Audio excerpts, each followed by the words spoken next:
motornya. Dia mendesaknya untuk segera menyalakan motor. Dia tetap membawa pria itu ke tempat yang dia tunjuk. Setelah turun dari motor, dia menanyakan harga perjalanan. Ternyata dia mengira Karim adalah tukang ojek. Karim tidak tahu berapa uang yang harus dia ambil. Pria itu memberinya cukup banyak uang. Setelah selesai bekerja, dia kembali ke titik awal untuk menjemput penumpang berikutnya. Tetapi dunia ojek juga memiliki aturan. Harus antri untuk menunggu pelanggan. Karim duduk di pinggir jalan berpikir apakah pekerjaan ini bisa dilanjutkan atau tidak. Tiba-tiba seorang pria menghampirinya. Setelah mengantarnya, pelanggan membayar sesuai permintaan. Dalam perjalanan pulang, Karim mendapat pelanggan ketiga. Pelanggan ini tidak sama dengan dua pelanggan sebelumnya. Menyuruhnya menunggu, karena dia akan masuk untuk mengambil uang. Karim melihat antena yang ditinggalkan. Dengan persetujuan satpam, dia membawa pulang antena itu. Pelanggannya juga keluar dan memberikan sejumlah uang. Tapi uangnya terlalu banyak. Karim ingin mengembalikannya. Tapi dia sudah masuk mobil. Pria ini bisa membuat kita melihat kehebatan seorang ayah. Karim menggunakan antena untuk memperbaiki televisi di rumah. Besoknya ia melihat sekelompok anak mengerumuni sumur kepala desa. Ternyata ada ikan di sumur ini. Putrinya ikut menangkap ikan namun tak sengaja menjatuhkan alat bantu dengar ke dalam air. Karim menegurnya, lalu turun ke dalam sumur. Bagaimana bisa ada ikan di sumur kotor ini? Dia mencari alat bantu dengar putrinya. Seorang anak mengatakan jika kita membersihkan sumur ini dan beternak ikan, kita akan kaya raya dalam waktu singkat. Ini adalah sumur yang sudah lama ditinggalkan. Terlalu banyak lumpur yang tidak bisa dibersihkan.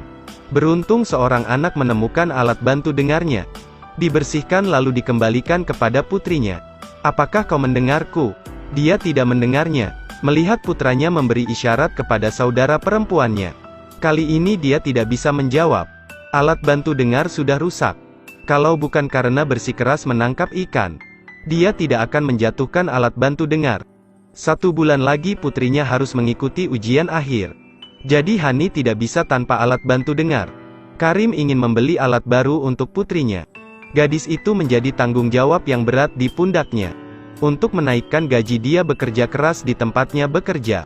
Di luar dugaan, pegawai baru itu tidak tahu cara merawat burung unta. Saat berlari menolong burung unta itu melarikan diri. Mereka bergegas mengejar, tapi kecepatan manusia tidak sebanding dengan burung unta. Karim mengingat sepeda motornya. Ketika dia mengeluarkan motor, namun sudah terlambat. Meski berkeliling tetap tidak melihat burung unta dimanapun. Dedikasinya untuk pertanian puluhan tahun lalu semuanya sia-sia. Jika burung unta tidak ditemukan, maka Karim akan kehilangan pekerjaannya dan juga didenda. Ditambah tidak ada uang untuk membeli alat bantu dengar untuk putrinya. Besoknya dia berdandan seperti burung unta. Berniat untuk menarik perhatian burung unta asli. Tapi masih belum ada. Karim tetap berusaha. Karena Karim sudah bekerja selama beberapa dekade. Jadi pemilik peternakan tidak memaksanya untuk membayar. Kemudian memberi telur burung unta sebagai kompensasinya. Saat pulang dia masih berusaha menghibur istrinya. Dan mengaku sudah lama ingin berhenti bekerja. Besok dia akan pergi ke kota untuk mencari uang. Sepertinya istrinya tahu tapi dia tidak banyak bertanya. Telur burung unta itu dimasak menjadi 4 piring. Meski hidup semakin sulit, ia tetap menyuruh anaknya memberi 2 piring telur untuk tetangga dan saudaranya. Karim akhirnya memutuskan untuk bekerja sebagai tukang ojek. Seluruh keluarga mencuci motor bersama. Sepeda motor ini menjadi satu-satunya harapan seluruh keluarga. Tapi tidak semua orang yang tinggal di kota itu murah hati. Hari itu Karim membawa pelanggan yang menolak membayar.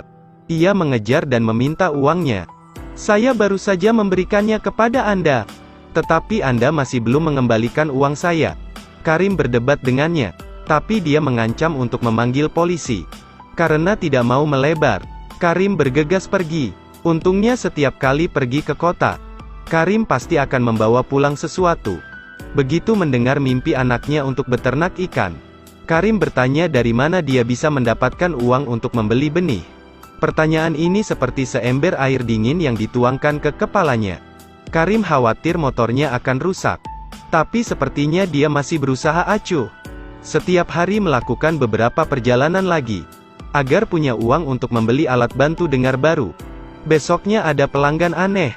Setelah membawa pelanggan ke tempat tujuan, dia memintanya untuk memindahkan barang-barangnya, karena telah bertemu banyak penipu. Jadi kali ini Karim menolak untuk membantu. Namun pelanggan tetap memberikan kotak untuk dibawa ke lantai atas. Namun Karim tak sengaja merobek bajunya.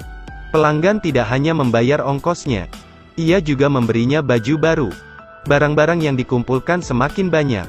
Namun ia menemukan bahwa pintu kayu biru hilang. Setelah bertanya, putranya mengetahui bahwa istrinya memberikan pintu kepada sepupunya. Dia berlari untuk mendapatkan pintu, karena pintu ini dijanjikan untuk diberikan kepada temannya.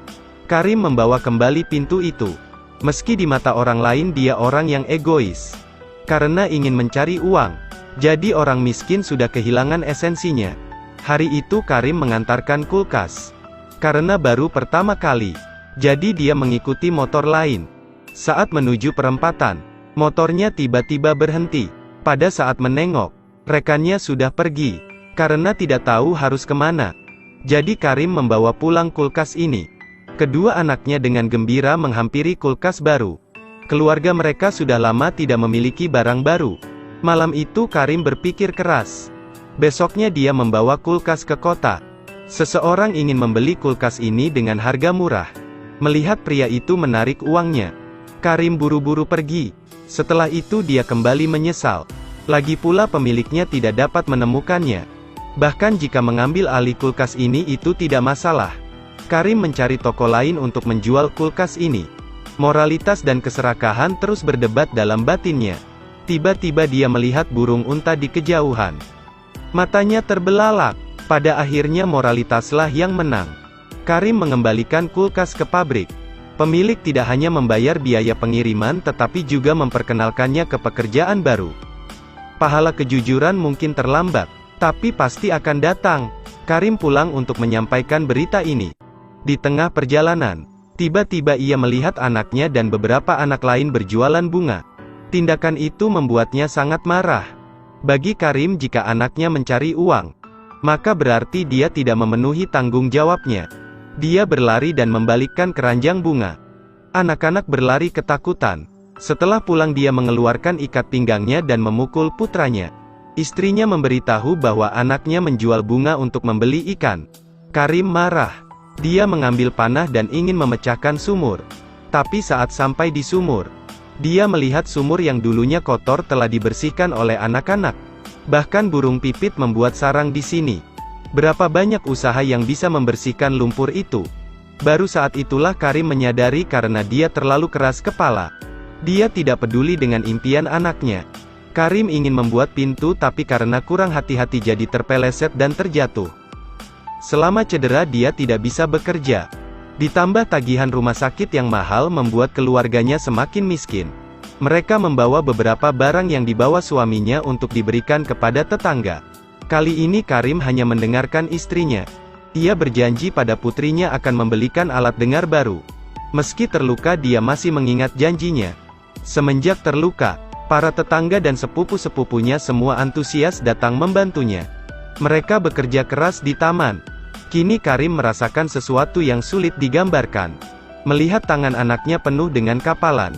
Dia mengetahui putranya setiap hari pergi bekerja. Tapi ayah sepertinya hanya bisa berbaring di satu tempat. Besoknya Karim pergi ke rumah sakit dengan putranya untuk diperiksa. Setelah selesai anak itu pergi membeli jus. Tapi karena 2 dus terlalu mahal, jadi membeli 1 dus saja. Dia mengaku tidak suka minum jus jeruk.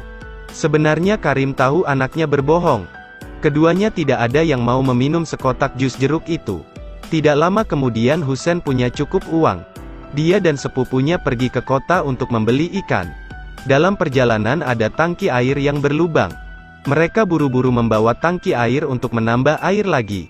Namun karena tidak hati-hati, mereka terjatuh. Dan akhirnya semua ikan terjatuh juga. Anak-anak hendak mengambil dan memasukkan kembali ikan ke dalam tong. Namun tongnya telah pecah. Usaha keras anak-anak itu sia-sia. Karena tidak punya pilihan. Jadi mereka membawa semua ikan dan menjatuhkannya ke danau di sebelahnya. Paling tidak ikannya masih bisa hidup. Anak-anak hanya membawa pulang salah satu ikan terbesar. Setelah seharian mereka terlihat murung dan sedih. Karim menyanyikan sorakan rohani untuk anak-anak. Semua sedih akan berlalu karena ayah sudah ada di sini. Wajah anak-anak sedikit lebih cerah. Setelah kembali ke desa, anak-anak melepaskan satu-satunya ikan ke dalam sumur. Mereka berharap akan dapat memenuhi sumur dengan ikan seperti bintang di langit. Tak lama kemudian ada burung pipit terbang ke rumah. Dia membuka pintu untuk membiarkan burung-burung pergi. Karim mendengar kabar baik. Burung unta yang hilang kini telah kembali. Bos menyuruhnya kembali bekerja dan meninggalkan hadiah di atas tembok. Selalu ada orang seperti itu di dunia. Mereka selalu berusaha untuk melanjutkan hidup. Sebenarnya jika melewati banyak hal, Anda akan mengerti bahwa setelah setiap kegagalan, hidup kita menjadi lebih baik. Harapan tak pernah padam dalam hidup ini. Cerita pun berakhir. Terus ikuti Edelweiss Review untuk mendapat